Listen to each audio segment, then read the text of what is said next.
YouTube, this is Tony, and today I want to take a look at the Kershaw Skyline Model 1760. This is probably one of the most popular knives for EDC. It's fairly reasonably priced. It's a nice small knife, but it's a manual flipper. It's got the tab back here. Flips out, light switch is pretty easy.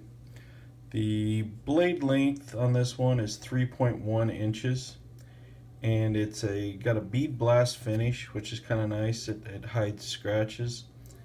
The other nice thing about it, like you see there, it's made in the USA. Not many knives in this price range you can say that, so if that's important to you, then this is definitely a good knife for you. It's a liner lock model, but it only has one liner. On the one side is nothing but G10. The G10 is strong enough, and it's got this nice texture to it that I like. It's aggressive, but it's not too aggressive. It's not going to tear up your pants, and but it gives you enough to hold on to it. As far as clips, you've got tip up or tip down carry only. As you can see here, we got the screws here and here. Strictly right-handed. There's nothing on the left hand. If you're carrying it tip down like I do on this particular knife, you'll find the pocket clip is deep enough.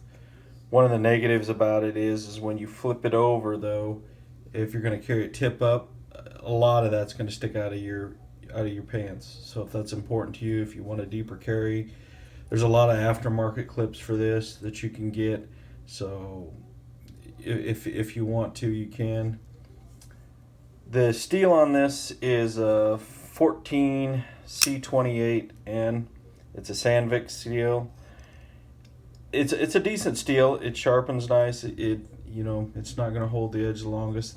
Some people have problems with it eventually rusting or showing stains.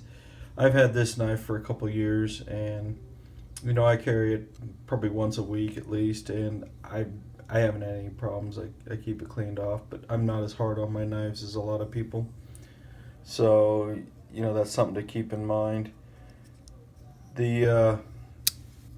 Another great thing about this knife is it's light. Because it only has that one thin liner lock and the G10, this thing only weighs a little over 2 ounces, like 2.3 ounces. So it's super light.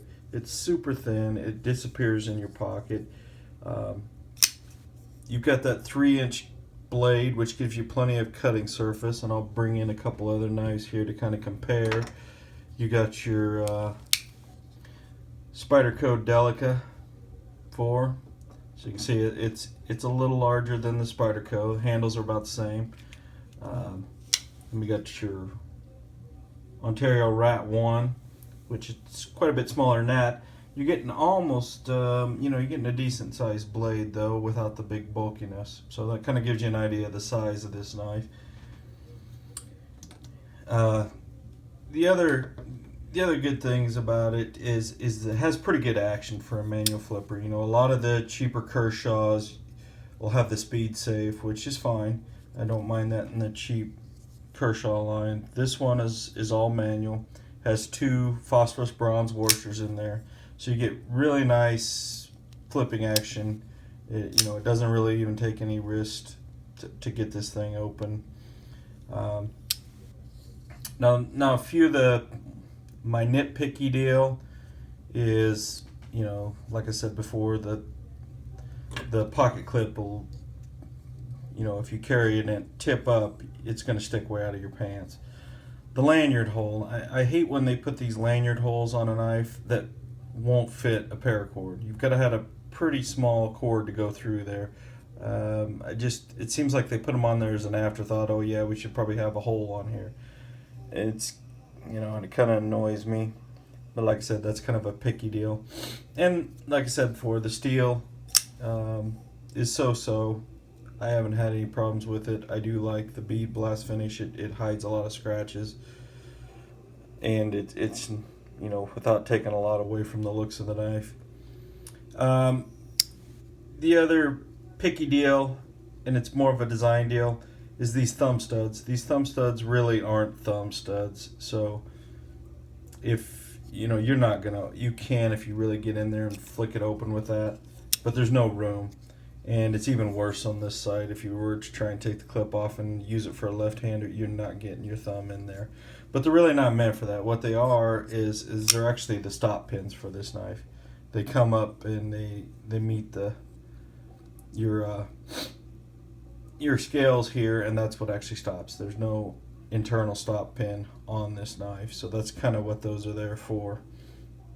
So nothing really bad about this knife, and for the price, you can get these anywhere from $35 to $45 in a lot of places. Amazon, you can get them used even cheaper than that. There's lots of different models of this too. There's, if you're a collector, you can get this in Damascus. You can get it in a better steel, different handles. It's a very collectible knife, and there's plenty of mods for like the pocket clips if you don't like the pocket clips. So overall, this is definitely one of my favorite EDC knives. I don't think any collection, I think you should at least try one of these for an EDC knife. They're cheap, you're not afraid to beat them up, and so yeah, I mean, as far as I say, this is definitely an everyday carry knife. I could see myself carrying this every day, no problems. Perfect size, weight, the whole package. So hope you enjoyed. Like and subscribe, and I'll talk to you on the next one.